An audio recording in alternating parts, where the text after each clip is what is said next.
Sir बताइए तनप्रीत। Sir जब chapter खत्म हो जाएगा तो थोड़ा सा लिम्फ बता दोगे? लेफ्ट बता दोगे? लिम्फ लिम्फ के बारे में। अरे नहीं नहीं नहीं नहीं, अरे already will do that separately. Tanpreet किसी दिन कर लेंगे हम लोग उसे। सिंपल है, वो कर लेंगे किसी दिन। Will just find a separate slot. कभी 12 वाली क्लास होती है ना, तो उस दिन क्लास के बाद रुक जाना 10 मिनट, तब कर लेंगे। Okay sir.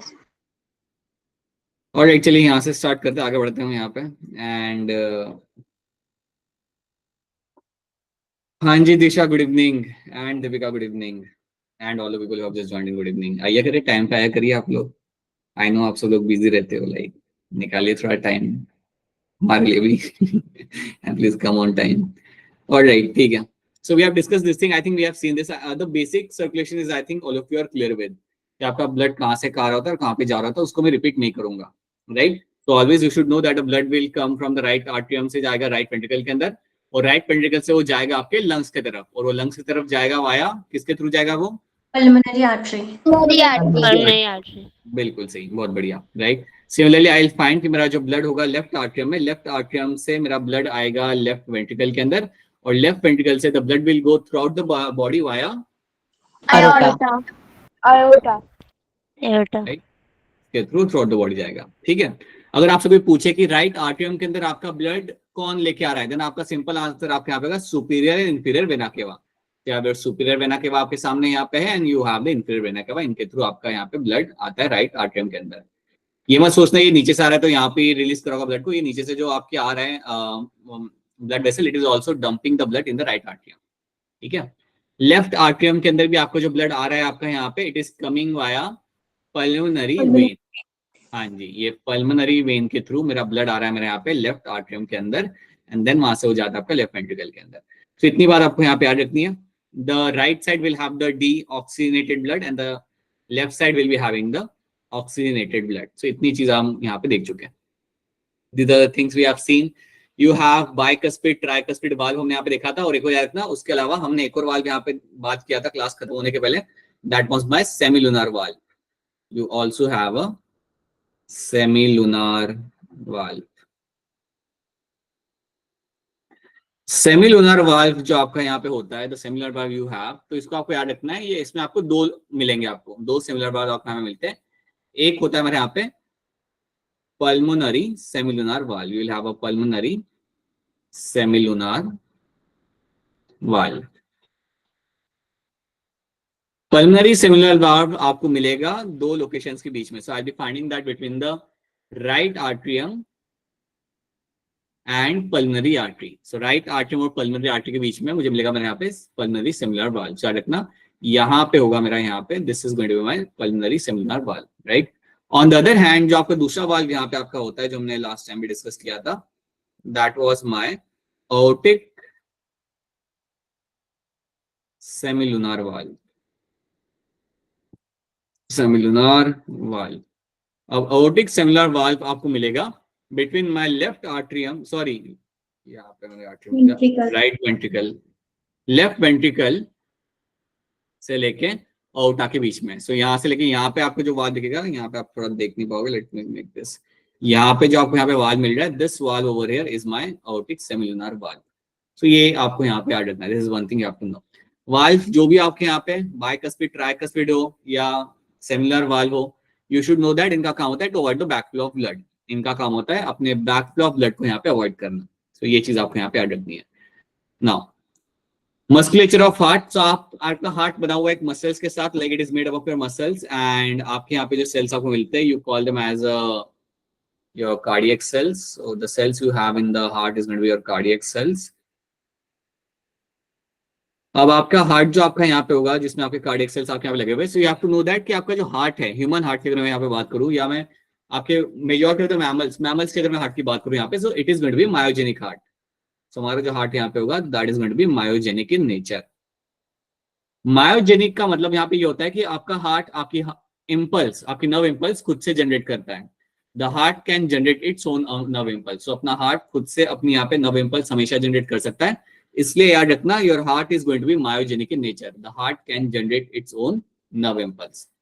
अब सवाल यहाँ पे ये आता है कि आपका हार्ट नर्व इम्पल्स जनरेट करता कहाँ से है। सो याद रखना एक स्मॉल नोडल टिश्यू आपको मिलेगा and that nodal tissue is called as my SA node.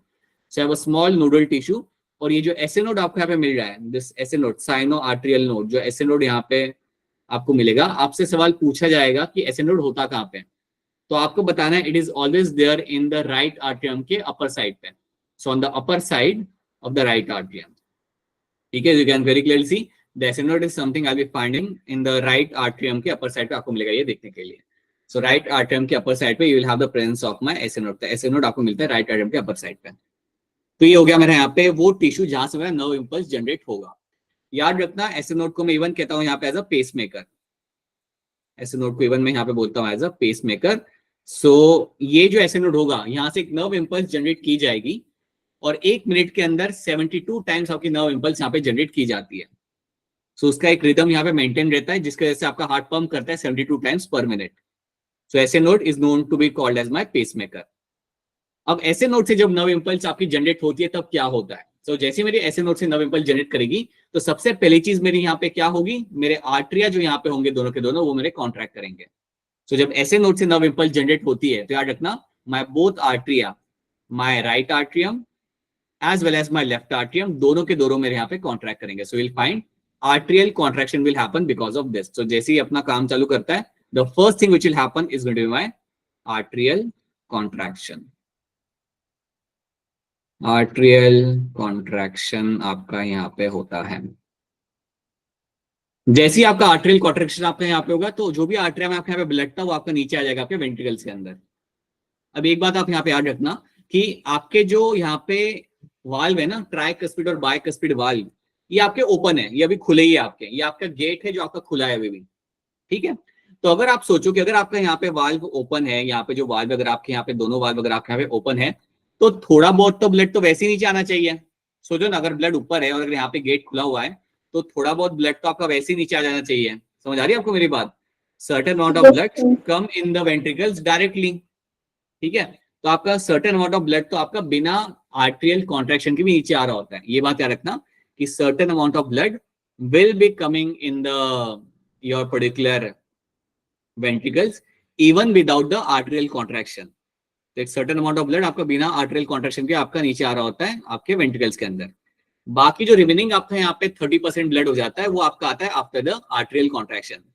तो 70% ब्लड तो वैसे ही आ जाएगा नीचे, ग्रेविटी के थ्रू वो नीचे आपका आ जाएगा, फिल हो जाएगा आपका वेंट्रिकल वैसे ही खाली खाली, मतलब यहाँ पे आपका फिल होने रहेगा।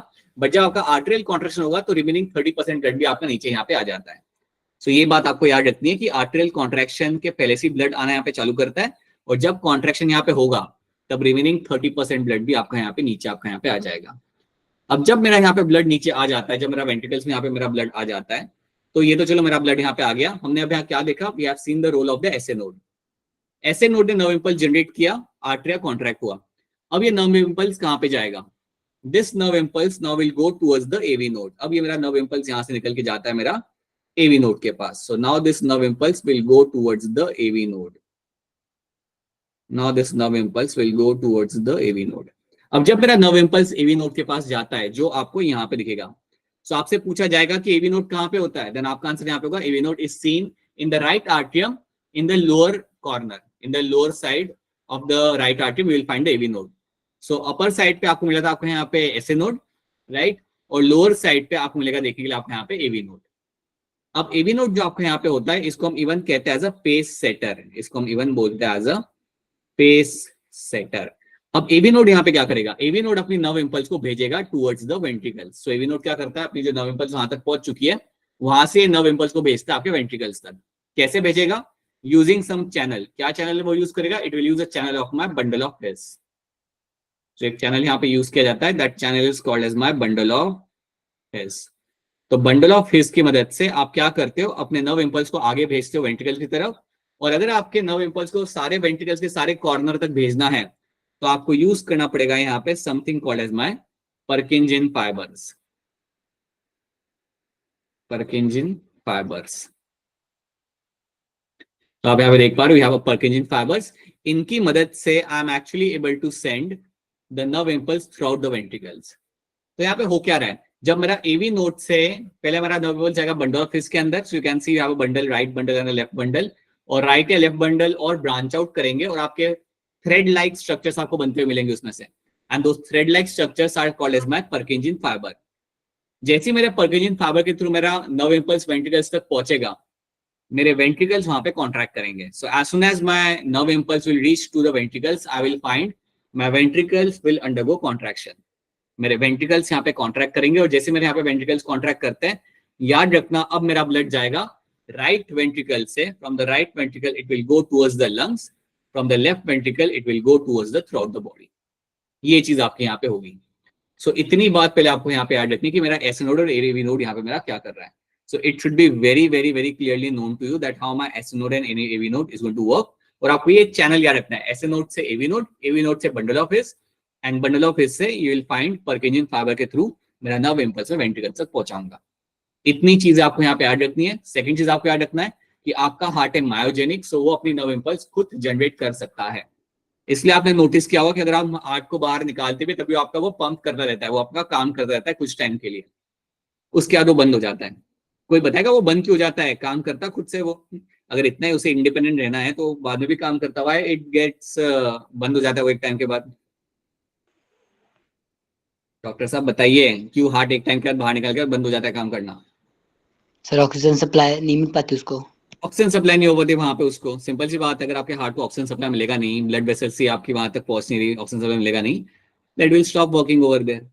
सो ये बात आपको यहाँ पे याद रखनी है, ठीक है। अच्छा, so these are the few things you have to know in this, और ये बड़ी सिंपल सा स्टोरी जो आपको याद रखना है। तो मनप्रीत जल्दी बोलिए, जल्दी फटाफट। सर आपने बोला कि एट्रियल कॉन्ट्रैक्शन के पहले ही वो ब्लड उसमें आना शुरू हो जाता है वेंट्रिकल में, तो 30% ब्लड बाद में आता है, 70% पहले ही आ जाता है? पहले ही आ जाता है, yes yes yes yes. Okay sir. Now your entire heart is made of your cardiac muscle, ventricle walls are thicker than the arterial wall। ये हम जानते हैं कि वेंट्रिकल से आपका ब्लड जाता है इधर towards the lungs और throughout the body। उसमें भी अगर आपसे कोई पूछा जाए तो याद रखना left ventricle is much more thicker and stronger than the right ventricle। Two types of specialized cardiac muscular structure called nodal tissue are being seen। ये यहाँ पे मेंशन किया हुआ है, SN node and AV node, साइनोआर्ट्रियल node and arterioventricular node। So ये आपको यहाँ पे याद रखना है, right upper corner and lower left corner के अंदर आपको ये मिलेंगे इन द राइट आर्ट्रियम के अंदर। So these are the few things you have to know in this, ठीक है। तो इतनी बात आप यहाँ पे याद रखना। जनरली जो आपकी हार्ट बीट यहाँ पे होती है that is always between the 72 से लेके 75 बीट्स पर मिनट आपको यहाँ पे मिलेगी आपकी heart beats. So this are the number of beats you will have per minute. क्या मेरी हार्ट बीट इंक्रीज की जा सकती है? यस सर की जा सकती है। बिल्कुल आपकी हार्ट बीट यहाँ पे इंक्रीज की जा सकती है, right. We will also see that आगे वाले स्लाइड्स के अंदर कि वो कैसे आपकी हार्ट बीट आपके यहाँ पे इंक्रीज होती है and how that is going to be impacting your body, ठीक है। अब एक और चीज यहाँ पे याद रख लो, ध्यान से सुनना कि आपका जो वेंट्रिकल्स होते हैं ना, ventricles has a potential of carrying around 110 ml जितना ब्लड इसमें आप रख सकते हो। 110 ml जितना ब्लड आपको मिल सकता है आपके वेंट्रिकल्स के अंदर। सो वेंट्रिकल्स के अंदर आप रख सकते हो अपना यहाँ पे around this is amount of blood you can find in the ventricles. But इतना होता नहीं है, मतलब जनरली आप इतना ज्यादा ब्लड आपका यहाँ पे नहीं मिलता आपको यहाँ पे। जब भी आपका हार्ट बीट कर रहा होता है, whenever your heart is beating, तो आपके हार्ट में से जनरली आ रहा होता है आपका 70 ml ब्लड आपका बाहर आ रहा होता है। So only finding 70 ml blood is coming out from your heart, ठीक है। सो पहले याद रखना कि इतना ब्लड आपको वेंट्रिकल्स में आपका फिल किया। अगर मेरे वेंट्रिकल्स को मैं पूरा भरूं, right, if they get completely filled, if my ventricles get completely filled, then उनके अंदर आपको इतना ब्लड आपको वहां पे मिल सकता है, ठीक है। अभी हम इसको आगे और समझते हैं। Let's see this thing again. तो यहाँ पे पहले आप यहाँ पे देख लो, you can see over here your SN node, AV node and bundle of His. यहाँ पे आप देख सकते हो। अब आपके सामने एक नीट में सवाल आ सकता है कि अगर किसी का एसएन नोड काम नहीं कर रहा, अगर किसी का एसएन नोड काम नहीं कर रहा, फिर your SN node is defective. अगर किसी का एसएन नोड यहाँ पे अगर आपका डिफेक्टिव होता है तो आपको क्या करना पड़ेगा? Then you have to tell them, then one has to go for a artificial pacemaker. Then उस पर्सन को वहां पे लगाना पड़ेगा artificial pacemaker. So artificial pacemaker के बारे में सवाल आपके सामने आएगा ना कभी कि आर्टिफिशियल पेसमेकर कौन सी कंडीशन में लगाना पड़ता है जब आपका एसए नोड काम नहीं कर रहा, या एसए नोड आपका सही रिदम के साथ काम नहीं कर रहा, मतलब जितना उसे वहां पे ब्लड पंप करना चाहिए था उतना वो कर नहीं रहा, या जितने बार उसे बीट करना चाहिए था अपने आप को उतना वो बीट कर नहीं रहा। तो वो टाइम पे you have to go for a artificial pacemaker आपको यूज करना पड़ सकता है उस पेशेंट के अंदर। तो ये सवाल आपके सामने आ सकता है, ये पहले नीट में पूछा जाता था, तो ये आगे भी आ सकता है that if you have a defective SA node then what has to be done, then you should know that you will be using the artificial pacemaker. ठीक है, तो ये बात आपको यहाँ पे याद रखनी है। एक और चीज आपको बताना चाहूंगा, आप ये थोड़ा समझ पाओगे। जब आर्टिफिशियल पेसमेकर लगाया जाता है ना, जनरली पता है उसका काम क्या होता है? उसका काम होता है वेंट्रिकल्स को कॉन्ट्रैक्ट कराना। जब artificial pacemaker as a doctor जब आप लगाते हो तो उसका मेनली पता है काम क्या होता है? उसका मेनली काम ये होता है कि वेंट्रिकल्स को कॉन्ट्रैक्ट कराना। वो आर्टरी को कॉन्ट्रैक्ट नहीं करा रहा होता, वेंट्रिकल्स को कॉन्ट्रैक्ट करा रहा होता है। अब आप पूछो क्यों ऐसा हो रहा होता है? Because I have already told you 70% blood तो वैसे ही नीचे आ रहा होता है ना आपका। सो certain amount of blood is actually coming out in a downward direction.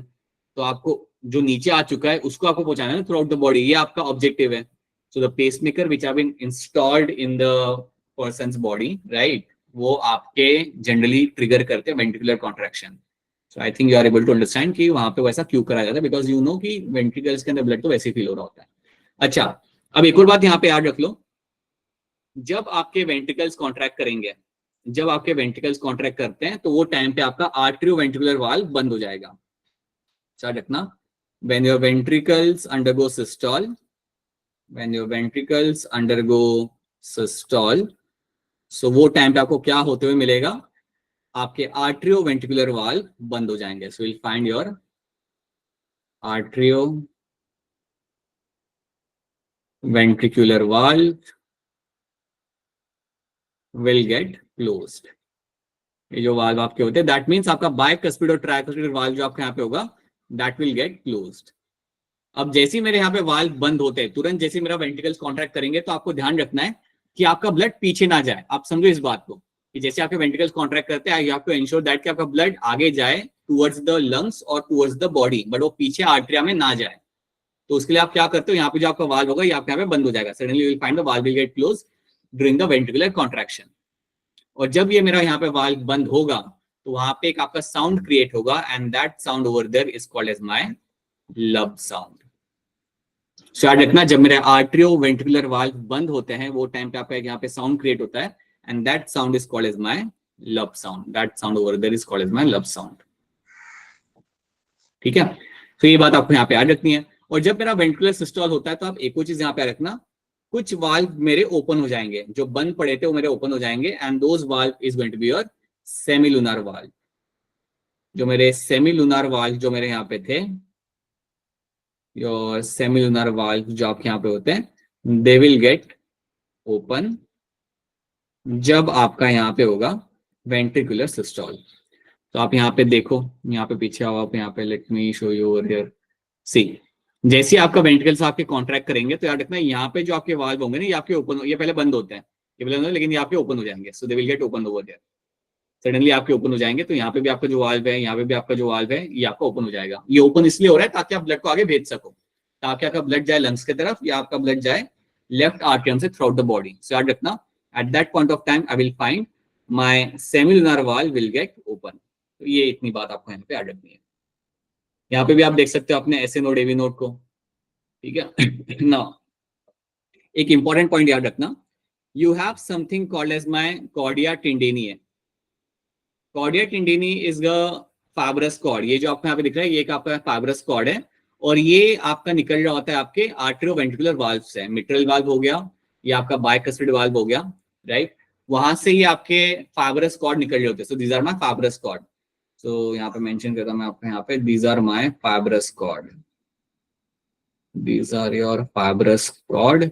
और ये जो फाइब्रस कॉर्ड आपको यहाँ पे दिख रहे हैं, ये फाइब्रस कॉर्ड अटैच है वेंट्रिकल्स के साथ। They are attach with the ventricles. और वेंट्रिकल्स में ये कौन से मसल्स के साथ अटैच है? They are attach to the papillary muscles. ये अटैच है मेरे यहाँ पे पेपिलरी मसल्स के साथ। तो ये भूलना मत कि कॉर्डिया टेंडेनी आर द फाइब्रस कॉर्ड और ये मेरे अटैच है यहाँ पे पेपिलरी मसल्स के साथ जो मेरे वेंट्रिकल्स में लगे हुए हैं। आपको याद यहाँ पे ये रखना है कि इनका काम होता है टू मेक श्योर कि आपका फंक्शन सही से करे आपका आर्टरियोवेंट्रिकुलर वाल्व। आपका आर्टरियोवेंट्रिकुलर वाल्व सही से फंक्शन करे और वो कोलैप्स ना हो, and it should not collapse. इसका ध्यान रखा जाता है my by this fibrous cord. ये जो मेरी फाइब्रस कॉर्ड है आपके यहाँ पे, ये इस चीज का यहाँ पे ध्यान रखती है। तो आपको दो चीजें रखनी है, the fibrous cord is called my chordae tendineae and it is going to be attached to my papillary muscles. ये पेपिलरी मसल्स के साथ यहाँ पे नीचे आपका यहाँ पे अटैच होगा। ये दो चीजें आपको यहाँ पे याद रखनी है in terms of your this picture, ठीक है। नाउ ये हम देख चुके हैं, we have seen all this things. Nodal tissue क्या होता है आपके यहाँ पे, इट इज ऑटो एक्साइटेबल, खुद से ये काम करता है आपके यहाँ पे, it has a potential to generate its own nerve impulse. Pacemaker is your SA node, 70 से 75 बीट्स आपके यहाँ पे होती है per minute. Then cardiac cycle, what is your cardiac cycle, इसको हम यहाँ पे देख लेते हैं। तो आपको जो कार्डियक साइकिल होता है that is going to be lasting for 0.8 second. So 0.8 second के लिए आपका लास्ट कट आपके यहाँ पे कार्डियक साइकिल। अब कार्डियक साइकिल 0.8 सेकंड का आप यहाँ पे होता है। अब इसके अंदर होता क्या है जनरली, ये आप something called as my stroke volume, इसको हम यहाँ पे समझते हैं। देखो आपके पास होती है आपका जो जनरली रेस्टिंग स्टेट, अभी हम सब लोग बैठे हुए हैं, हम सब कोई भागम दौड़ी नहीं कर रहे, we are in a resting state. तो रेस्टिंग स्टेट पे आपको क्या मिलता है, you have a stroke volume जो आपका होता है, that means the amount of blood pump by the ventricles. तो स्ट्रोक वॉल्यूम जो आपका यहाँ पे रहेगा वो आपका यहाँ पे रहेगा 70 ml। स्ट्रोक वॉल्यूम मतलब the amount of blood pump by the ventricles, आपके वेंट्रिकल जो ब्लड पंप कर रहे हैं उसे हम कहते हैं स्ट्रोक वॉल्यूम। तो अभी मैं बैठा हुआ हूं ना, अभी मैं रेस्टिंग स्टेट में हूं, तो मेरा जब हार्ट पंप कर रहा है ब्लड, तो कितना ब्लड मेरा वेंट्रिकल से निकल रहा है, 70 ml। आप जानते हो कि पर मिनट में यहाँ पे कितनी हार्ट बीट होती है, यू नो दैट कि हार्ट बीट आपकी जो रहेगी यहाँ पे that is going to be 72 beats per minute. तो अगर मेरी हार्ट बीट यहाँ पे 72 बीट्स है और मेरा स्ट्रोक वॉल्यूम 70 है, तो इसको आपको सिंपली मल्टीप्लाई करना है। तो 72 into 70 and this will give me the answer of my 5040 ml। सो लगभग मैं कह सकता हूँ आपका यहाँ पे that you have a 5 litre of blood आपका यहाँ पे आ जाएगा। So 5040 ml means 5 litre of your blood. So 5 litre blood आपका पंप किया जा रहा है per minute. This value is my cardiac output, इसको हम बोलते हैं यहाँ पे as a cardiac output. This is called as my cardiac output. तो याद रखना आपका कार्डियक आउटपुट जो आपका रहता है वो आपका जनरली आपका रहेगा 5040 ml, दैट मीन्स 5 लीटर्स पर मिनट। हर मिनट के अंदर 5 लीटर ब्लड आपका हार्ट पंप कर रहा है। ये उतना ही ब्लड है जितना आपके बॉडी के अंदर आपको मिल रहा है। हमारे बॉडी में अराउंड 5 लीटर 4.5 लीटर जितना ब्लड ही होता है एडल्ट के अंदर, and that much amount of blood is pump by the heart and this is called as my cardiac output. अब आप यहाँ पे एक चीज याद करो जो मैंने आपको बताई थी, यहाँ पे आपका स्ट्रोक वॉल्यूम है 70, हार्ट बीट आपके यहाँ पे 72। आपका कार्डियक आउटपुट इंक्रीज किया जा सकता है, आपका कार्डियक आउटपुट आपका इंक्रीज हो सकता है।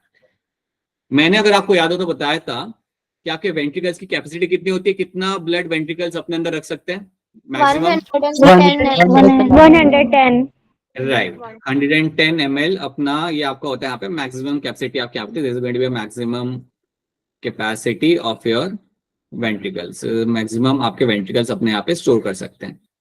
तो याद रखना कि आपका कार्डियक आउटपुट ऐसा भी हो सकता है that you are finding 100 ml can become my stroke volume. मेरा स्ट्रोक वॉल्यूम 100 ml भी जा सकता है, 110 तक भी जा सकता है, बट जनरली 100 ml हमने जाते हुए देखा है। सो मेरा स्ट्रोक वॉल्यूम अगर 100 ml तक गया तो सिंपल सी बात है बेटा कि आपका कार्डियक आउटपुट भी आपका इंक्रीज हो जाएगा। अगर मेरा स्ट्रोक वॉल्यूम 100 ml मेरा गया है यहाँ पे, then what will happen, my cardiac output can increase, I can find my cardiac output can increase. तो मेरा यहाँ पे पता है क्या हो जाएगा, 100 ml into 72 beats, that gives me around 7200 ml of my cardiac output. So मेरा कार्डियक आउटपुट का वैल्यू यहाँ पे आपका बिल्कुल आपका यहाँ पे इंक्रीज किया जा सकता है, और ये होता भी है। आपके सामने अगर बहाल होकर खड़ा हो गया देन आपका कार्डियक आउटपुट बढ़ेगा और नंबर ऑफ बीट्स भी आपके यहाँ पे बढ़ेगी। समझे इस बात को, right. If you are in a state of danger then वो कंडीशन के अंदर आपका स्ट्रोक वॉल्यूम भी आपका बढ़ेगा यहाँ पे एंड नंबर ऑफ बीट्स भी आपके यहाँ पे बढ़ जाती है। सो विल फाइंड कि नंबर ऑफ हार्ट बीट्स भी आपके यहाँ पे बढ़ेगी। Okay, so number of heart beats बढ़ाने के लिए आपके दो हार्मोन आपका एक रोल प्ले यहाँ पे कर सकते हैं। You can have your adrenaline and noradrenaline. These two hormones can collectively play important role in increasing the heartbeat। ये आपकी हार्ट बीट को इंक्रीज कर सकते हैं, they can increase your heartbeat। और याद रखना अगर आपका हार्ट बीट भी अगर आपके यहाँ पे बढ़ेगा तो आपका कार्डियक आउटपुट भी आपके यहाँ पे इंक्रीज होगा। तो ये चीज आपको याद रखनी है। आपको बेसिक वैल्यू आपको याद रखनी है कि जनरल रेस्टिंग स्टेट में आपकी वैल्यू यहाँ पे क्या होती है, बट जब आप ऐसी कंडीशन में ना जहाँ पे आपको भागना पड़ रहा है, लड़ना पड़ रहा है, तो टाइम पे आपका कार्डियक आउटपुट भी बढ़ेगा आपका कलेक्टिवली, मतलब आपका स्ट्रोक वॉल्यूम भी आपका बढ़ेगा और आपका हार्ट बीट भी आपका यहाँ पे इंक्रीज हो जाएगा। सो अल्टीमेटली आपका कार्डियक आउटपुट आपका इंक्रीज होता है। ठीक है, मैं आपको एक एग्जांपल दूंगा। हम सबका हार्ट बीट अभी होगा 72 बीट्स पर मिनट। कोई एथलीट होता है ना, एथलीट जो बहुत प्रैक्टिस करता है और उसका रेगुलर एक्सरसाइज ही उसका होता है, लाइक दिन में 2-2 घंटे एक्सरसाइज करता है, वर्कआउट करता है, तो उनका हार्ट इतना स्ट्रांग होता है कि उनकी हार्ट बीट कम हो जाती है। लाइक उनकी हार्ट बीट होती है 60-50 बीट्स पर मिनट, और इसके अंदर उनकी बॉडी सस्टेन कर लेती है। बिकॉज इसका मतलब पता है क्या हो गया, अगर सोचो, अगर 60 बीट्स के अंदर अगर मेरा बॉडी को सारा ऑक्सीजन मिल जाए, दैट मीन्स मेरा स्ट्रोक वॉल्यूम कितना ज्यादा होगा। समझे इस बात को कि वहां पे स्ट्रोक वॉल्यूम कितना, मतलब जब आपका पंप कर रहा होगा अपना हार्ट, अपने वेंट्रिकल्स जब पंप कर रहे होंगे, तब कितना ज्यादा ब्लड निकल रहा होगा। उनके अंदर 72 ml नहीं निकलता होगा, उनमें निकलता होगा, सॉरी उनके अंदर 70 ml नहीं निकलता होगा ब्लड, उनमें निकलता होगा 100 ही। And that is why even at a slower heart rate or a less heart rate, they are able to have a normal life. तो resting state में भी उनका like heart rate नीचे होता है, and that is actually a sign they have a strong heart. Heart is a muscle, and you can actually develop that muscle by doing the aerobic exercises. तो ये चीज आपको यहाँ पे याद रखनी है। ठीक है, सो कार्डियक आउटपुट वाली कहानी आप सबको यहाँ पे मालूम होनी चाहिए, that how you calculate the cardiac output, और ये कब आपका इंक्रीज किया जा सकता है, that is something you should know. Cardiac cycle आपका होता है 0.8 सेकंड का। तो अगर मैं इस 0.8 सेकंड को अगर मैं आपके लिए अगर मैं यहाँ पे डिवाइड करूं, then you should know that 0.1 second आपका लगता है, 0.1 second is going to take your arterial systole. 0.1 second जो आपको यहाँ पे लेगा, that is going to your arterial systole. मतलब आर्टरिया जब कॉन्ट्रैक्ट करते हैं कितना टाइम लगता है उसके लिए, 0.1 second. Then you have your 0.3 second. 0.3 second आपका लेता है आपका यहाँ पे वेंट्रिकुलर सिस्टोल। 0.3 सेकंड आपका यहाँ पे लेगा आपका यहाँ पे ventricular systole. And then you have 0.4 second आपके यहाँ पे लग जाते हैं for my joint diastole. Diastole मतलब रिलैक्स करना। 0.4 second is called going to taking time, amount of time will be taken by my joint diastole. मतलब आपके दोनों आर्टरी और वेंट्रिकल्स अब यहाँ पे रिलैक्स कर जाएंगे। So this is a complete breakdown of my 0.8 second. तो ये होता है आपके एक कार्डियक साइकिल के अंदर। 0.1 सेकंड लेता है आपका arterial systole, 0.3 is going to take the ventricular systole, and 0.4 second will take the joint diastole. That means relax कर रहा है, मेरे दोनों आर्टरी और वेंट्रिकल्स यहाँ पे रिलैक्स कर रहे हैं। This is my cardiac cycle. ये आपको याद रखना है, this are the few things you have to know in this. ठीक है, ये मैं आपको इसलिए इसके ऊपर थोड़ा फोकस कर रहा हूँ बिकॉज इसके ऊपर बेस काफी इंटरेस्टिंग क्वेश्चन आते हैं। They are known to ask you question based on cardiac output, घुमा फिरा के, तो आपको वो आना चाहिए सॉल्व करना। ठीक है, सो याद रखना कार्डियक आउटपुट कैसे आप फाइंड करते हो, stroke volume into your heart beat. तो कई बार क्या करेंगे वो लोग आपसे, वो लोग आपके सामने कार्डियक आउटपुट देंगे, स्ट्रोक वॉल्यूम देंगे, आपको बोलेंगे हार्ट बीट बताओ कितनी है, तो आपको करना आना चाहिए। You should be able to do that. ठीक है, हम 1-2 क्वेश्चन सॉल्व कर लेंगे बाद में, तो दैट आपका वो फिक्स हो जाएगा। राइट, यहाँ पे आपको हार्ट बीट होते हुए आपको यहाँ पे दिख रहा है। सो यू कैन सी जब आपके आर्टरिया कॉन्ट्रैक्ट करते हैं तो मेरा वाल्व, मतलब तब तो मेरा वाल्व ओपन ही होता है। जब मेरे वेंट्रिकल्स कॉन्ट्रैक्ट करते हैं तब मेरे वाल्व बंद होंगे, और वो टाइम पे मेरा यहाँ पे जो ये वाले वाल्व है, दिस वन सेमुलर वाल्व, ये मेरे ओपन हो जाते हैं। जब मेरा ब्लड एक बार आगे चला गया, एक बार ब्लड मेरा लंग्स की तरफ चला गया, या एक बार ब्लड मेरा थ्रू आउट द बॉडी चला गया, तो मेरे ये दोनों वाल्व भी बंद हो जाते हैं। So my semilunar valve will also close down. So once your diastole happens, जब मेरे वेंट्रिकल्स रिलैक्स करते हैं, जब मेरे वेंट्रिकल्स रिलैक्स करते हैं कॉन्ट्रैक्शन के बाद, वो टाइम पे मेरे सेमुलर वाल्व यहाँ पे मेरे बंद हो जाएंगे। So at that point of time my semilunar valve will get closed. चलिए देखते हैं इसको, हम आगे देखते हैं। सो याद रखना, you have a lub sound. लब साउंड आपके यहाँ पे कब आ रही है, closure of my tricuspid and bicuspid valve. और ट्राइकस्पिड और बाइकस्पिड वाल्व आपका बंद कब होगा, जब आपके वेंट्रिकल्स कॉन्ट्रैक्ट करेंगे। तो याद रखना, जब मेरे वेंट्रिकल्स यहाँ पे कॉन्ट्रैक्ट करते हैं, when you fire your ventricles are going to contract, ventricles जब मेरे करेंगे यहाँ पे सिस्टोल, तो वो टाइम पे आपका क्रिएट होगा आपके यहाँ पे लब साउंड। डब साउंड आपका कब क्रिएट होता है, जब मेरे वेंट्रिकल्स रिलैक्स करते हैं। जब मेरे वेंट्रिकल्स रिलैक्स करेंगे कॉन्ट्रैक्ट करने के बाद, तो वो टाइम पे क्या होगा, आपके जो सेमिलुनर वाल्व है वो आपके बंद हो जाएंगे। जैसे ही आपके वेंट्रिकल्स रिलैक्स करते हैं, उनके अंदर प्रेशर कम होता है, तो वो टाइम पे आपका सेमिलुनर वाल्व जो ओपन था वो बंद होगा। और जैसे ही वो मेरे यहाँ पे बंद होगा, वो टाइम पे आपका दूसरा साउंड यहाँ पे आपका आएगा, and that second sound over here is my dub sound. दूसरा साउंड जो मेरे यहाँ पे आएगा, that's my dub sound, and that comes after the relaxation of my ventricles. तो मैं इसको यहाँ पे ऐसे लिख सकता हूँ, because of the relaxation of ventricles. Right. Stethoscope use करके आप इसे सुन सकते हो, लब डब साउंड को आप सुन सकते हो, ठीक है। एंड एक अच्छा फिजिशियन इसको सुन के ही बता सकता है कि कोई डिफेक्ट है या नहीं है हार्ट के अंदर। So that is something a doctor can tell always, right? Now let's have a look at this electrocardiogram. तो मेरा इलेक्ट्रोकार्डियोग्राम जो मेरा यहाँ पे, इसको हम यहाँ पे समझते हैं कि ये क्या है और ये क्या हमें यहाँ पे बता रहा है। So you can see this PQRST, ये भी हम पहले भी I am very sure that all of you are aware about this, काफी अच्छा टॉपिक है ये भी। So you have this electrocardiogram आपके सामने, ECG, एंड ECG आपको बताता है आपके हार्ट का। It will actually this instrument, this technique is being used to know whether you have some issue in the heart or not. So ECG को देख के आप बता सकते हो कि हार्ट के अंदर कोई कंसर्न है, कोई डिफेक्ट है या नहीं, वो आप बता सकते हो यहाँ पे, right. So now when you see this all this wave, जब आपको यहाँ पे सारी वेव्स आपको दिख रही है, so let's start with the first wave. मेरी P वेव आपको यहाँ पे क्या कह रही है? तो P वेव जो मेरी यहाँ पे होती है, P wave is actually telling me that it is my arterial systole. This is my arterial systole.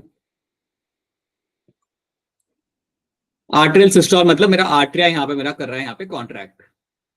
तो ECG के अंदर, इलेक्ट्रोकार्डियोग्राम के अंदर आपके पास जो स्क्रीन होगा उसमें आपको ये वेव्स दिख रही होंगी, और जो पहली वेव आपके यहाँ पे होती है उसे हम कहते हैं P वेव। P वेव आपको बता रही है about my arterial systole. P wave के बाद जो अगली वेव मेरी यहाँ पे आ रही है, that is my QRS। The next wave I can find over here is my QRS। अब आप देखो यहाँ पे P और Q के बीच में थोड़ा टाइम लग रहा है, P और Q के बीच में थोड़ा यहाँ पे टाइम लग रहा है। कोई बताएगा मुझे कि ये टाइम क्यों लग रहा है यहाँ पे? कोई नहीं बताएगा।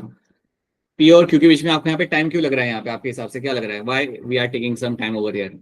सर वेंट्रिकल में पहुंचने में टाइम लगेगा तक पहुंचने वाले। कनिका बताना वापस से, क्या करेगा आप?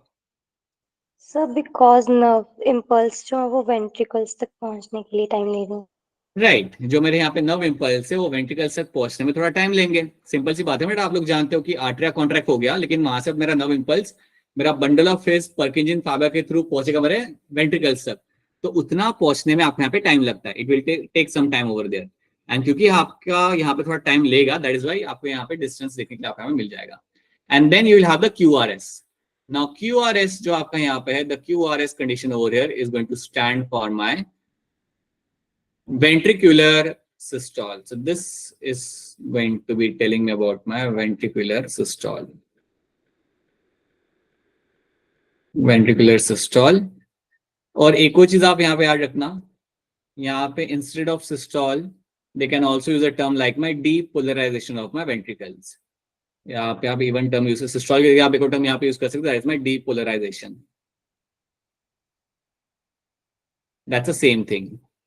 So depolarization of ventricles, that means systole of my ventricles. मेरे ventricles यहाँ पे contract कर रहे हैं। जब मैं arterial systole यहाँ पे कह रहा हूँ, so arterial systole का मतलब आपके यहाँ पे भी वही होता है, that means arterial depolarization.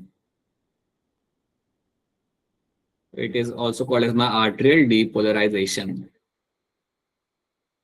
ठीक है, तो ये आपका होते हुए आपको हमें मिलेगा। So after my QRS, then you will have एक blunt सी आपको यहाँ पे एक wave मिलेगी, and that blunt wave over here is going to be a wave for my ventricular diastole. ये जो मेरे यहाँ पे वेव है T wave, that actually tells me about the ventricular diastole. This tells me about ventricular diastole.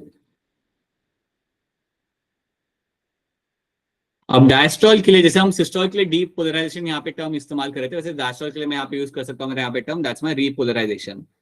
I can use a term over here that is going to be called as my repolarization.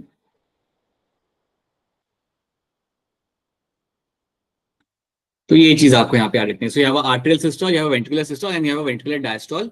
So T wave मुझे बताता है मेरे यहाँ पे ventricular diastole के बारे में. अब याद रखना कि ईसीजी के अंदर अगर कोई भी चेंज आ रहा है, चेंज क्या आ सकता है, कई बार आपको मिल सकता है कि आपकी जो ईसीजी की जो यहाँ पे वेव है, late me show you somewhere over here, समझ रही ईसीजी की वेव जो है यहाँ पे वो थोड़ी बढ़ गई है. अगर मुझे लग रहा है कि भाई जो क्यूआरएस है वो मेरा यहाँ पे थोड़ा इंक्रीज हो चुका है, जितना होना चाहिए था उससे ज्यादा बढ़ चुका है यहाँ पे, अगर मेरा क्यूआरएस का वेव अगर मेरे यहाँ पे बढ़ता है, then that is a sign of a heart attack. So that is a sign कि पर्सन को हार्ट अटैक आया है. ठीक है, अगर आपको लग रहा है कि आपकी जो पी वेव है, आपकी जो पी वेव है, पी वेव और क्यूआरएस के अंदर अगर आपको डिस्टेंस ज्यादा दिख रहा है, पी वेव और क्यूआरएस के अंदर अगर आपको यहाँ पे डिस्टेंस ज्यादा दिख रहा है, then that also means something. इसका भी मतलब यहाँ पे कुछ होता है। इसका मतलब यहाँ पे क्या होता है कि आपके कार्डियक मसल्स में कोई ना कोई डैमेज हुआ है, आपके कार्डियक मसल्स के अंदर कुछ ना कुछ वहां पे डैमेज हुआ है, और उस डैमेज की वजह से आपका जो नर्व इंपल्स है आपका पहुंचने में टाइम ले रहा है। आई होप आप ये रिलेट कर पाओगे, आप समझ पाओगे ना कि अगर आपका पी और क्यूआरएस के बीच में अगर आपका डिस्टेंस यहाँ पे बढ़ जाता है, देन सिंपली मीन्स कि नर्व इंपल्स को मेरे आर्टरिया से लेके वेंट्रिकल तक पहुंचने में टाइम लग रहा है। क्यों टाइम लग रहा है? Because there might be some kind of inflammation, there can be some kind of damage in the cardiac muscles. Cardiac muscles में कोई वहां पे डैमेज हुआ होगा, कोई इन्फ्लेमेशन हुआ होगा, उसकी वजह से वो डिस्टेंस आपका बढ़ रहा है यहाँ पे, और उतना वहां पे आपका टाइम लग रहा है। तो ये बात भी आपको यहाँ पे याद रखनी है। And this is something also you can, इससे भी आपको आइडिया लग जाता है that there is some kind of clinical condition over there. ठीक है, क्लिनिकल कंडीशन आपको नीट में आएगी नहीं, but still you should know that कि अगर कोई चेंजेस आए, अगर कोई मेरे पी क्यूआरएस टी वेव के अंदर चेंजेस आते हैं, देन दैट मीन्स कि कोई ना कोई वहां पे क्लिनिकल कंडीशन है जिसको एड्रेस करना है या जिसको समझना वहां पे जरूरी होता है। ठीक है, तो ये बात आपको यहाँ पे याद रखनी है। So let's have a look over here. P wave represent the electrical excitation of arteria, leads to a contraction of the both arteria. So that is your depolarization of the arteria. QRS represent depolarization of the ventricles, which initiates the ventricular contraction. The contraction starts shortly after Q and marks the beginning of the systole. That's a QRS. And then T wave represent the return of the ventricle from the excited to a normal state. जिसे हम कहते हैं repolarization. So the end of the T wave marks the end of the systole. ठीक है, तो ये आपको यहाँ पे याद रखना है कि you have a T wave, Q wave, QRS and P wave. These are the 3 waves of my ECG. और इतनी ही वेव आपको याद रखनी है जो इतनी ही होती है, and you will find question coming based on this. तो इसके ऊपर बेस्ड जो सवाल आते हैं वो काफी स्ट्रेट फॉरवर्ड आपको सवाल आते हैं, एंड आपको इसके आंसर आने like you can answer this questions very easily, right? Okay, so now let's have, अच्छा ये बताओ, आई होप ये PQRS वेव आपके यहाँ पे सारी आपको क्लियर है? Are this waves clear to all of you? Yes, sir. Now let's talk about blood vessels. Blood vessels के बारे में हम थोड़ा फटाफट बात करते हैं because it's a very simple topic. Blood vessels में आपको यहाँ मिलेंगे आपके यहाँ पे arteries, veins और capillaries, right? This is what you get to see. मैं आपको पिक्चर दिखाता हूँ आपको यहाँ पे. So left hand side we have the artery. Left hand side we have the artery. अगर आपसे कोई पूछे कि इन चारों में से किसका ल्यूमेन काफी छोटा है, then आपका आंसर यहाँ पे होगा आर्टरी का. Artery has a very narrow lumen. Artery has a very narrow lumen. Artery is going to be much more muscular. So you have a thick muscles. Thick muscles are seen in the artery. तो artery के अंदर आपको thick muscles आपको देखने को मिल जाएंगे. तो they are going to be much more muscular. Arteries के अंदर आपको valve नहीं मिलेंगे. So arteries के अंदर backflow avoid करने के लिए you don't have a valve. So thick muscles are seen in the artery. They will have a narrow lumen. और artery के अंदर आपका travel करता है आपके यहाँ पे oxygenated blood. Exception आपका एक है यहाँ पे. That is my pulmonary vein, right? Sorry, my pulmonary artery, जिसमें आपका Pulmonary artery. जिसके अंदर आपका deoxygenated blood आपका ट्रेवल करता है, बट उसके अलावा बाकी सब आपका यहाँ पे ऑक्सीजनेटेड ब्लड आपके यहाँ पे ट्रेवल करेगा. ठीक है, तो ये सारे पॉइंट्स आपको यहाँ पे देख जाने एक बार खुद से. Small and narrow, you have a thick walls, presence of muscular wall, ठीक है, carries the oxygenated blood away from the heart except for the pulmonary artery. Veins के अंदर आपको क्या मिलेगा? वेन्स के अंदर आपका ल्यूमेन थोड़ा बड़ा होता है. Veins will have a much more larger lumen, so they will have a larger lumen. Will have a larger lumen. उसके साथ है ना, veins के अंदर you will have the valves. Veins के अंदर you will be having the valves to avoid the backflow. So valves आपको मिलते हैं आपके veins के अंदर. आपकी जो muscular walls होंगी वो thin होगी यहाँ पे. So जो wall होती है veins के अंदर, they are comparatively thinner than the artery. Arteries के हिसाब से थोड़ी thin होती है. आर्टरीज की वॉल जो होती है उसका थिक होने का रीजन ये भी है क्योंकि वहां पे ब्लड काफी फोर्स में जा रहा होता है. It is going throughout the body with some kind of force, so you need to have a thick walls. But यहाँ पे आपकी वॉल्स इतनी थिक आपके यहाँ पे नहीं होती. सो ये भी आपको यहाँ पे याद रखना है. So don't have a thick walls over here. So let's see presence of valves, thin walls and large lumen. And then you have the capillaries. अब याद रखना, कैपिलरीज आपकी वो ब्लड वेसल्स होती है जहां पे आप एक्सचेंज करते हो अपना gases and nutrients. So capillaries के अंदर आपको याद रखना है, you will have a single layer of my endothelium. इसमें आपको सिर्फ एक सिंगल लेयर आपको मिलेगी यहाँ पे आपकी, that is going to be a layer of my endothelium. और यहाँ पे आपका होगा exchange of gases. So यहाँ पे आप करते हो अपना exchange of gases, आप यहाँ पे कर लोगे, nutrients आप exchange कर लोगे. तो अगर एक सेल को कुछ प्रोवाइड कर रहे हैं तो कैपिलरीज के थ्रू ही जाता है. तो ये बात आपको यहाँ पे याद रखनी है। It will have a large lumen and will have a single layer, एक सिंगल लेयर आपको यहाँ पे मिलेगी, कोई मस्कुलर स्ट्रक्चर आपको यहाँ पे नहीं मिल रहा। Why? Because this has to be selectively permeable. ये आपकी यहाँ पे होती है, आपके यहाँ पे I would say semi permeable, it is going to be semi permeable. तो ये आपकी यहाँ पे capillary, very small, very thin, semi permeable walls, ताकि आप ट्रांसपोर्ट कर सको अपने गैसेस का आपका यहाँ पे। So these are the blood vessels you have to know. इतनी मेरी यहाँ पे ब्लड वेसल्स है और इतनी ही कहानी इनके बारे में आपको यहाँ पे याद रखनी है। These are the things you have to know about the blood vessels. ठीक है, you can read from your and ये tunica intima media and externa. Externa is the outermost layer made up of fibrous connective tissue, collagen fibers. Media is a middle layer made up of my smooth muscles and elastic fibers. और जो inner most आपके यहाँ पे होती है, that's my squamous endothelium. ये आपने पढ़ा होगा चैप्टर 7 के अंदर। स्क्वैमस एपिथेलियम आपको कहाँ मिलता है? देन आपका आंसर वहां पे आता था ब्लड वेसल्स। ब्लड वेसल्स और एलुलाई के अंदर आपको मिलता है आपके यहाँ पे स्क्वैमस एपिथेलियम, वही स्क्वैमस एंडोथेलियम यहाँ पे आपका लिखा हुआ है। ठीक है, चलो ये हमने यहाँ पे देख लिया। Now let's talk about my pulmonary and systematic circulation. इसको आप यहाँ पे समझो, इसको आप इस तरीके से याद रखना। जब भी आपके सामने टर्म आएगा pulmonary circulation का, whenever you get a term like a pulmonary circulation,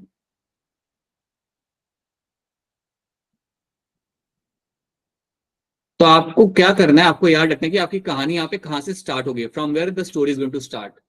जब भी कोई पल्मोनरी सर्कुलेशन की बात करता है तो आपकी कहानी यहाँ पे स्टार्ट होती है फ्रॉम द राइट आर्टरियम। अब आप लोग मुझे यहाँ पे बताओ, सॉरी आप लोग मुझे यहाँ पे बताओ, आपका यहाँ पे कि राइट अगर मैं वेंट्रिकल से स्टोरी यहाँ पे स्टार्ट करता हूँ, because I want to bring it into the lungs first of all. मुझे बताओ कि अगर मैं यहाँ पे राइट वेंट्रिकल से अगर मेरे यहाँ पे स्टोरी स्टार्ट होता है तो यहाँ से मेरा ब्लड कहाँ पे जाएगा? Pulmonary artery. ठीक है, पल्मोनरी आर्टरी के थ्रू कहाँ पे जाएगा ये? लंग्स। राइट। सो राइट वेंट्रिकल से आपको कहानी स्टार्ट करनी है, वो आपका ब्लड वहां पे आएगा लंग्स के अंदर। लंग्स से वो वापस कहाँ पे आएगा? Left atrium. It will come into my left atrium के अंदर मेरा ब्लड यहाँ पे आएगा। जब जा रहा था वो यहाँ पे, वो जा रहा था वाया माय पल्मोनरी आर्टरी के थ्रू, राइट, जब जा रहा था। और जब लंग से वो वापस आएगा हमारे लेफ्ट आर्टरी में, it is coming via pulmonary vein. ये जो सर्किट आपको यहाँ पे दिख रहा है, जहाँ पे आप राइट वेंट्रिकल से कहानी स्टार्ट करते हो, लंग्स में जाता है and it will come back into my left atrium. This circuit over here is called as my pulmonary circulation. जब भी आपके सामने पल्मोनरी सर्कुलेशन यहाँ पे टर्म आए तो आपको याद रखना है कि यहाँ पे मेरा सर्कुलेशन जो होगा ये जाएगा मेरा लंग्स की तरफ, और ये मैं स्टार्ट करूंगा मेरे राइट वेंट्रिकल से। So from right ventricle it will go towards the lungs, और लंग्स से वो वापस आएगा मेरा यहाँ पे लेफ्ट आर्टरियम के अंदर। So this is one thing you will find happening in this. अगर मैं बात करता हूँ, if I discuss something in terms of systematic circulation, if I talk about my systemic circulation की अगर मैं यहाँ पे बात करता हूँ, देन आपको याद रखना है यहाँ पे आपका सर्कुलेशन स्टार्ट होगा फ्रॉम द लेफ्ट वेंट्रिकल। यहाँ पे आपका सर्कुलेशन आपके यहाँ पे स्टार्ट होता है फ्रॉम द लेफ्ट वेंट्रिकल। तो बताइए लेफ्ट वेंट्रिकल से ब्लड मेरा कहाँ पे जाता है? बॉडी में। बॉडी में। ठीक है, it will go through out the body via aorta. aorta, you will find it will go throughout the body। ठीक है, और बॉडी से जो ब्लड होता है ये पूरा बॉडी में जब आपका ब्लड जाएगा घूम फिर के वापस कहाँ पे आ गया ये blood? Right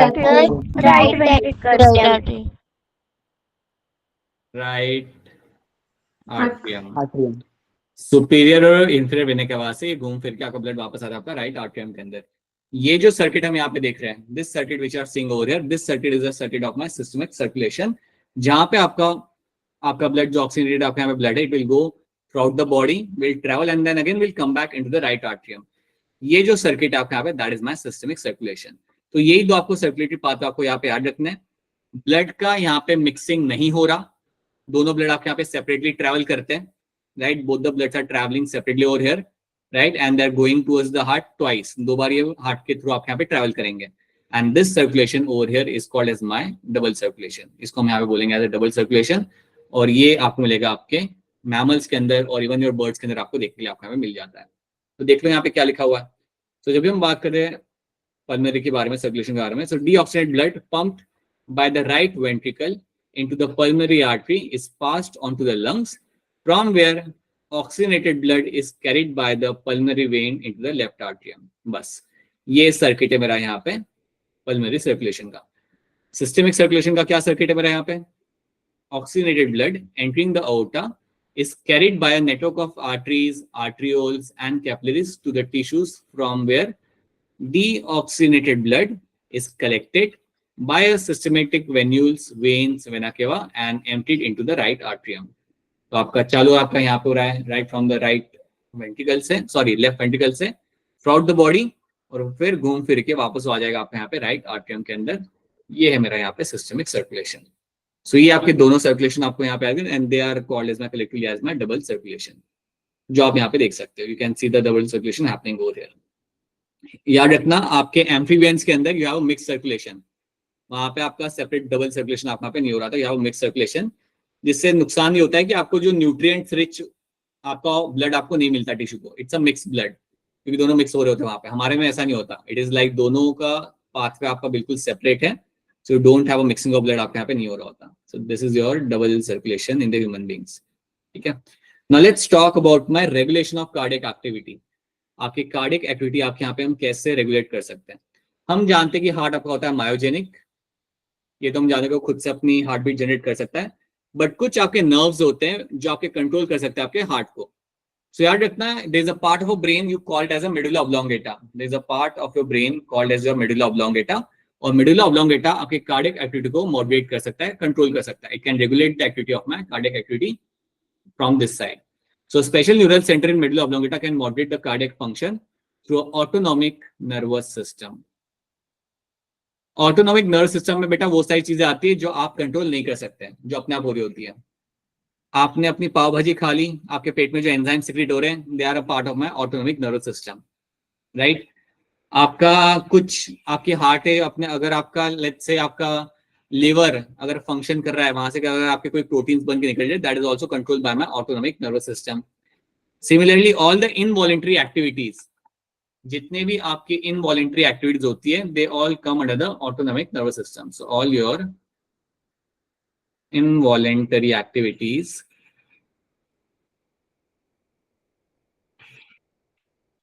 are controlled by my autonomic nervous system। आपके हार्मोन्स का सिक्रीशन होना, एंजाइम्स का बनना, everything is in control by my autonomic nervous system. अब ऑटोनॉमिक नर्वस सिस्टम के अंदर आपके दो टर्म्स आते हैं। एक होता है सिंपैथेटिक नर्व्स, यहाँ आपके आ रहे होंगे, ये आप sympathetic nerves, and you have a parasympathetic nerves.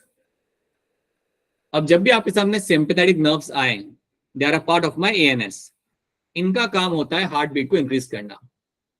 तो सिंपैथेटिक नर्व्स जो आपके हो रहे होते हैं, वो आपके आ रहे होते हैं, आपके हार्ट तक पहुंच रहे होते हैं, and they can increase the heart beat. अगर आपका हार्ट बीट ये लोग इंक्रीज करेंगे तो आप समझ जाओ कि आपका वेंट्रिकुलर कॉन्ट्रैक्शन का भी स्ट्रेंथ आपके यहाँ पे इंक्रीज किया जा सकता है, एंड देयर बाय आपका कार्डियक आउटपुट भी आपके यहाँ पे इंक्रीज किया जा सकता है। याद रखना, सिंपैथेटिक नर्व्स क्या कर सकते हैं, आपका हार्ट बीट इंक्रीज कर सकते हैं, and they can also increase the strength of the ventricular contraction. समझो इस बात को। आपका रेस्टिंग स्टेट में जो आपके वेंट्रिकल्स कॉन्ट्रैक्ट करते हैं, तो कितना ब्लड निकल के बाहर आ रहा है? How much blood is coming out right now? 70 ml। 70 ml, right.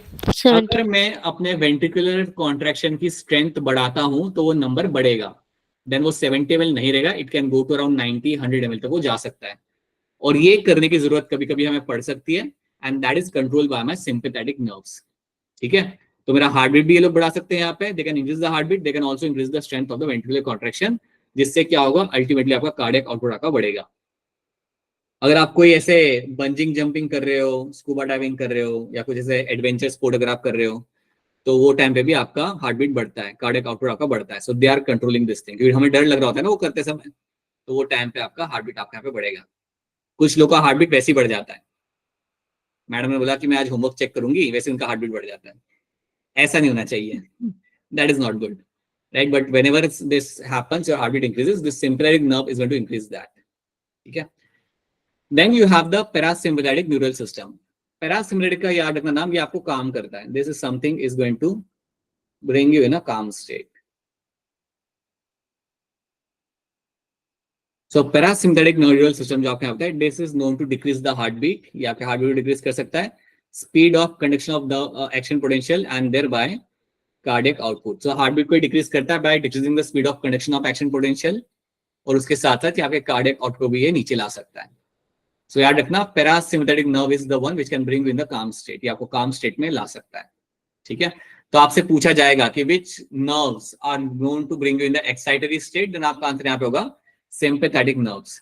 तो यहाँ पे भी आप वो एग्जांपल देख सकते हो कि अगर आपके सामने भालू आता है, भालू छोड़ो, अगर 4-5 कुत्ते भी अगर सामने आ जाए ना, तो वो टाइम पे भी आपका सिंपैथेटिक नर्व भी आपका यहाँ पे एक्टिवेट हो जाएगा and you will find your heart rate is going to shoot up, right. Parasympathetic will bring you in the calm state, ये आपके हार्ट बीट को नीचे लाता है, कंडक्शन आपके नर्व का जो हो रहा होता है उसको स्लो डाउन करता है, so आपका कार्डियक आउटपुट भी आपके यहाँ पे नीचे आएगा। So that is something which happens over there.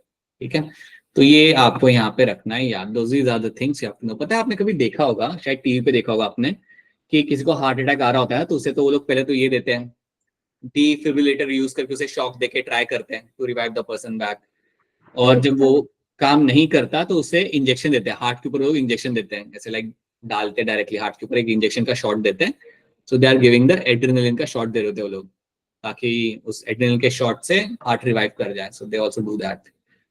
सो या दीस आर द थिंग्स। तो क्या ये आपको समझ आ रहा है यहाँ पे regulation of cardiac activities? Is this clear to all of you? Yes. Yes. Yes, sir. Yes, sir. Yes, देखो sir. क्लियर तो बेटा सही बताऊं, आपका तब होगा जब आप क्वेश्चन सॉल्व करोगे, जितने क्वेश्चन सॉल्व करोगे उतना आपका क्लियर होगा और वहां पे आप अटकोगे भी, you will find yourself getting stuck over there. तो टेंशन नहीं लेना है आपने, you just have to reach out to me कि मैं सर्कुलेटरी सिस्टम का क्वेश्चन सॉल्व करूं, मैं अटक रही हूं यहाँ पे, and then we can fix that thing. इधर reach out to me directly और you can reach out in the group और you can reach out to me directly, right. और that is the way you have to understand this chapter. ठीक है, क्योंकि हम काफी एक स्पीड में से हम आगे बढ़ रहे हैं। So the only way you can recall everything by solving questions, right? So that is something you have to. इसका आंसर आप मुझे आप बता दो यहाँ पे। The QRS complex in a standard ECG represent what? Hand raise करेंगे आप इसके लिए और हम आगे बढ़ेंगे। Please raise your hand to answer this. बताइए मुस्कान क्या होगा इसका आंसर यहाँ पे? Option C. Option C. हमें पीयूष क्या लग रहा है आपको यहाँ पे? Sir option C. ठीक है, जानवी? Option C. जानू जी ये बताओ कि जब मेरे वेंट्रिकल्स कॉन्ट्रैक्ट करेंगे तो वो टाइम पे मेरा कौन सा वाल्व बंद होगा? आर्टरोवेंट्रिकुलर वाल्व या कोई दूसरा वाल्व? कौन सा वाल्व मेरा बंद होगा यहाँ पे?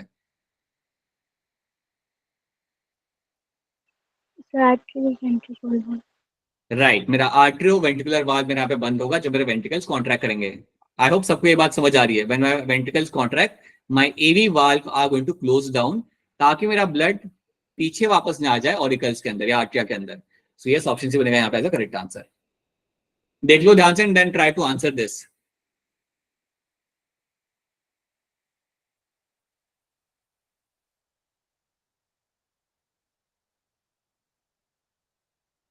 ये थोड़ा अलग है, ध्यान देना। Raise your hand to answer this. देख लो इसे, मैं ऐसे फॉलोइंग करना है आपको और कुछ नहीं करना। Majority of them will happen, just एक होगा जिसके अंदर आपको थोड़ा ध्यान देना पड़ेगा। थोड़ा जल्दी करो बेटा, थोड़ा जल्दी, चलिए जल्दी करिए थोड़ा सा।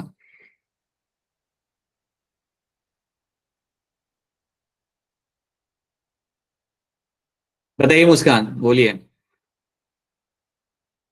Option D. ऑप्शन बी कह रहे हो या डी कह रहे हो? B. बी कह रहे हो आप। शिखा दुबे बताइए। So option B. ठीक है आप यहाँ पे, चलिए देख लेते हैं आपका बी ऑप्शन आपका यहाँ पे क्या कह रहा है। So P wave is something which is going to be always going to be your depolarization of the arteria. ये आपका यहाँ पे, सॉरी ये आपका यहाँ पे कर लेगा। ठीक है, QRS is my depolarization of my ventricles, you know that.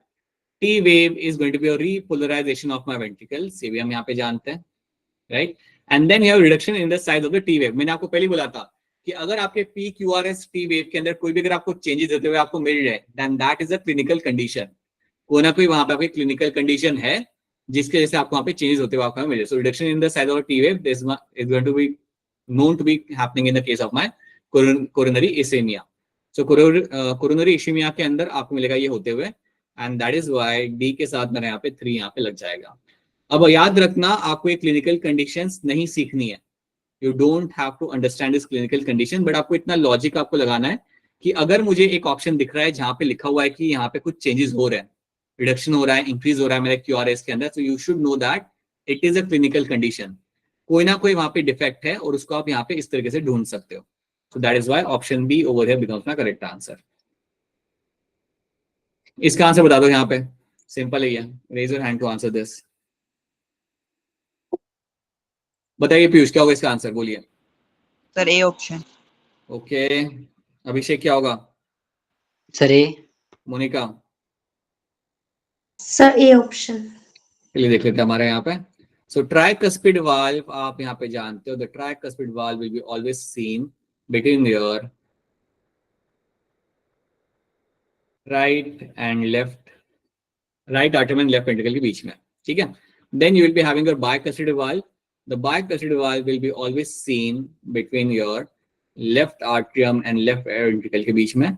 And then you have a semilunar valve which is seen within the right ventricle and the pulmonary artery. तो इसके बीच में आपको मिल सकता है आपके यहाँ पे semilunar valve. सिंपल था क्वेश्चन, बड़ा आसान सा था. So you could have answered this. कई बार आपको थोड़ा टाइम लग सकता है, that's okay, but I hope the questions are simple. They are not difficult to be answered. ये काफी अच्छा क्वेश्चन है, अब इसको आप ध्यान से सुनना है यहाँ पे. पहले इसको मैं क्वेश्चन को समझाता हूँ, देन आप सॉल्व करना. What would be the heartbeat of a person if a person cardiac output is 5 litre? तो यहाँ पे कार्डियक आउटपुट आपको देख रखा हुआ है. तो कार्डियक आउटपुट आपका यहाँ पे जो देख रखा हुआ है आपको यहाँ पे, that is going to be around like 5000 ml. ये आपको इन्होंने यहाँ पे मेंशन करके रखा हुआ है, ठीक है, ये आपको दिया हुआ है, right. The blood volume in the ventricles at the end of the diastole is 100 ml and at the end of the ventricular systole is 50 ml. अब आप इसे समझो, यहाँ पे उन्होंने क्या बोला. ब्लड का amount, blood volume in the ventricles at the end of the diastole. Diastole मतलब क्या? रिलैक्स करना. जब मेरे वेंट्रिकल्स रिलैक्स है, समझो मेरा हार्ट है और यहाँ पे वेंट्रिकल्स है, दीज आर माय वेंट्रिकल्स, ठीक है, these are my ventricles.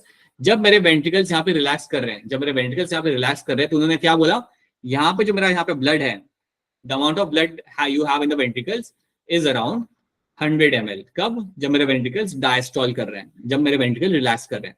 So blood volume in the ventricles at the end of the diastole is 100 ml. फिर उन्होंने क्या बोला? At the end of the ventricular systole it is 50 ml. इन्होंने आपको ऐसा बोला कि जब मेरे वेंट्रिकल सिस्टोल करते हैं, सिस्टोल मतलब क्या? कॉन्ट्रैक्शन. जब मेरे वेंट्रिकल सिस्टोल करते हैं तो तब उसके बाद मुझे क्या मिलता है, यहाँ पे देखेंगे कि इनका जो ब्लड का अमाउंट है 100 ml नहीं रहता, वो मेरा बन जाता है यहाँ पे मेरा 50 ml. तो आप मुझे बताओ कि जब मेरे वेंट्रिकल्स यहाँ पे कॉन्ट्रैक्ट करते हैं, कितना ब्लड मेरा आगे जा रहा है? How much blood is going forward जब मेरे वेंट्रिकल्स कॉन्ट्रैक्ट कर रहे हैं? 50 ml ब्लड मेरा आगे जा रहा है जब मेरे वेंट्रिकल्स कॉन्ट्रैक्ट कर रहे हैं. वो हमें पता चल गया. तो सवाल बड़ा इंटरेस्टिंग, अच्छे तरीके से उन्होंने यहाँ पे बना के रखा हुआ है कि आपका जब at the end of the ventricular systole, जब मेरे वेंट्रिकल सिस्टोल करते हैं, तो उसके बाद जो ब्लड यहाँ पे रह जाता है, that's going to be around 50 ml. That means 50 ml आगे गया. अगर 50 ml यहाँ पे रह गया तो बाकी का आगे गया. सो जो 50 ml मेरा यहाँ पे आगे गया, क्या मैं कह सकता हूँ इसको as a stroke volume? Can I call it as a stroke volume? Right. So I can say the stroke volume जो मुझे यहाँ पे चाहिए थी, that is going to be around like 50 ml मुझे यहाँ पे मिल चुकी है. अब इसका आप सॉल्व कर दो. Now they have asked you, बताओ ये कितने बीट्स यहाँ पे आपकी लग जाएंगी. सो फॉर्मूला आपका, जनरल फॉर्मूला आपका यहाँ पे क्या होता है, आपको याद रखना पड़ेगा तो कि cardiac output is equal to your stroke volume into your heart beat. ये आपका फॉर्मूला होता है ना. अब उसी फॉर्मूला को यूज करके find out the value of your heart beat. बताइए मुस्कान कुमारी, क्या होगा इसका answer? Sir option B. Option B कह रहे हो आप? बैटमैन वाला बी? सर दिल्ली वाला डी. दिल्ली वाला डी कह रहे हो आप, ठीक है.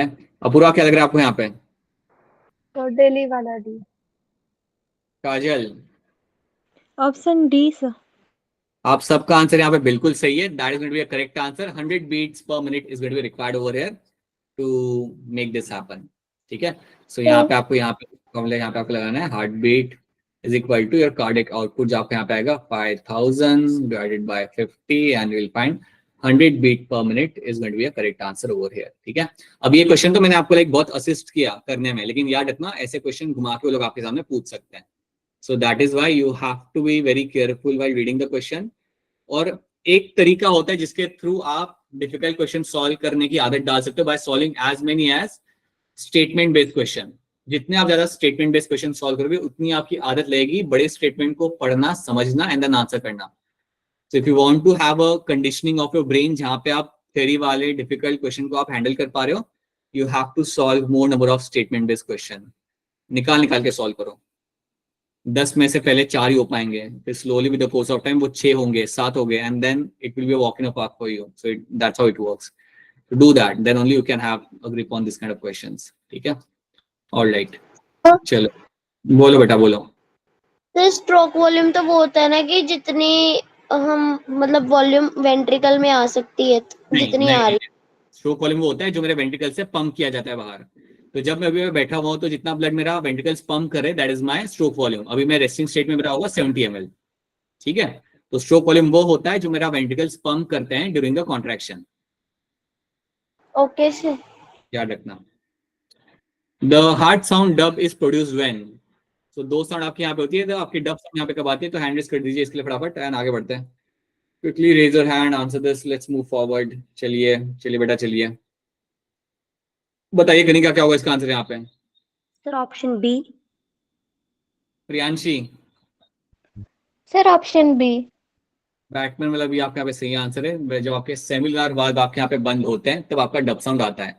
लब साउंड आपका तब आता है जब मेरे आर्टरो वेंट्रिकुलर वाल्व आपके बंद होते हैं, then you will get a lub sound. But dub sound second sound आपका आएगा इनके बंद होने के बाद आपका यहाँ पे आएगा. Tricuspid valve is found in between. Tricuspid valve आपका कहाँ पे आ जाता है. So again the simple question. बताइए अपूर्वा क्या होगा इसका answer. B option. Option B बनेगा यहाँ पे as a correct answer. Right auricle and right ventricle के बीच में आपको बनेगा यहाँ पे as a correct answer. Impulse of heart कहाँ से जनरेट होती है. So from where does the impulse of heart will start. बताइए Komal Sharma. Sir A. Janhvi. Option A. ऐसे नोट से कहाँ जाती है जानवी ये इम्पल्स. कहाँ जाता है ऐसे नोट से इम्पल्स ये. AP node. और वहां से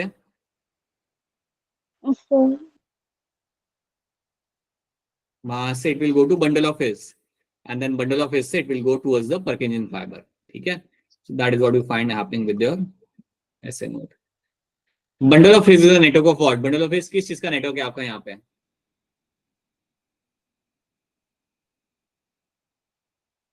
बताइए अभिषेक. बोलिए अभिषेक. अभिषेक अभिषेक बोलिए. सर ए. अच्छा थ्रू आउट द हार्ट होता है बंडल ऑफ हिज. बहुत बढ़िया. No sir B. Sir B. Sir B. नहीं नहीं नहीं नहीं -25. हाँ बताओ पीयूष आप बताओ. Sir, B option. Right, option B over here becomes the correct answer. Muscle fibers found only in the ventricles. ये आपको ventricles में आपको देखने के लिए मिलेंगे, and that is going to be my bundle of S. These are the few questions we have solved. अब इसमें एक टॉपिक है जो मैं चाहूंगा कि आप खुद से पढ़िए. That is my disorders. So disorders वाला पोर्शन जो आपके यहाँ पे रहेगा, मैंने यहाँ पे लगा के रखा हुआ है. Read it from your end. एक बार इसे खुद से पढ़ो, समझो, and then come back to me अगर कोई दिक्कत आती है तो. This is something which is very simple. Just go through this disorder वाला part and try to understand few things. अच्छा मैं आपको बस एक चीज यहाँ पे एडिशनली बताना चाहूंगा कि आपके हार्ट को भी चाहिए होता है ब्लड सप्लाई. आपका हार्ट मसल है, वो पूरे बॉडी को आपका ब्लड सप्लाई प्रोवाइड कर रहा है. So your heart also requires a blood supply. So heart को भी चाहिए होता है ब्लड सप्लाई. सो हार्ट को जो ब्लड सप्लाई करने वाली जो आपकी आर्टरी होती है उसका नाम आपका यहाँ पे होता है कोरोनरी आर्टरी. सो हार्ट को ब्लड सप्लाई करने के लिए जो आपकी आर्टरी होगी that is my coronary artery. ये याद रखना कि कोरोनरी आर्टरी आपकी वो आर्टरी होती है which is known to supply the blood towards the heart. So it is the one which is supply oxygenated blood to the heart. It is going to supply the oxygenated blood to heart. ठीक है. तो generally जो coronary artery होते हैं बेटा, ये artery में अगर ब्लॉकेज हुआ तो आपको कई सारी डिजीज आपको हो सकती है. सो अगर इस आर्टरी के अंदर आपका कोई ब्लॉकेज होता है, अगर आपको यहाँ पे if you have some kind of blockage happening in the artery because of the lipid deposition या fat deposition, then you can have a concern हो रहे, फिर वो दिक्कत आपके आपकी आती है. तो इसलिए आप यहाँ पे पढ़ोगे you have a coronary artery disease.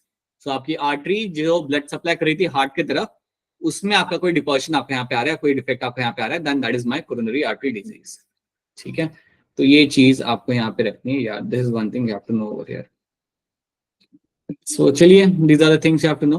Now have some take your time. अभी आपका 7 बजे से वापस से लेक्चर स्टार्ट होगा. मैं आपके साथ क्या करूंगा ना, असाइनमेंट शेयर करूंगा इसके. I'll share the assignment for this chapter. दो assignment, I'll share the assignment with you. Either I will share a single assignment or a 2 separate assignment. Make sure you solve that. Solve करो उसे. I will give you some time to solve that. Solve करो और try to understand everything जो वहाँ पे दिया हुआ है. So that will be helpful for you. ज्यादा difficult chapter ये है नहीं. तो मैं चाहता हूँ कि आज 6 तारीख है, 8 तारीख तक आपका ग्रिप बन जाए इस चैप्टर के ऊपर कि मुझे अब ये चैप्टर आ रहा है, and then we can move on to some other chapter. अपने एंड से दूसरा चैप्टर पढ़ना चालू करो. दैट इज योर excretion वाला चैप्टर. बट 8 तारीख तक I would say take your 2 days and try to have a revision of this chapter thoroughly, and it can happen. Just do it in fragments और आपका हो जाएगा. ठीक है. So yeah, that's it from my end. इसके मैं assignment आपके साथ शेयर करता हूँ in some time. So ठीक है, and we'll catch again after a couple of days.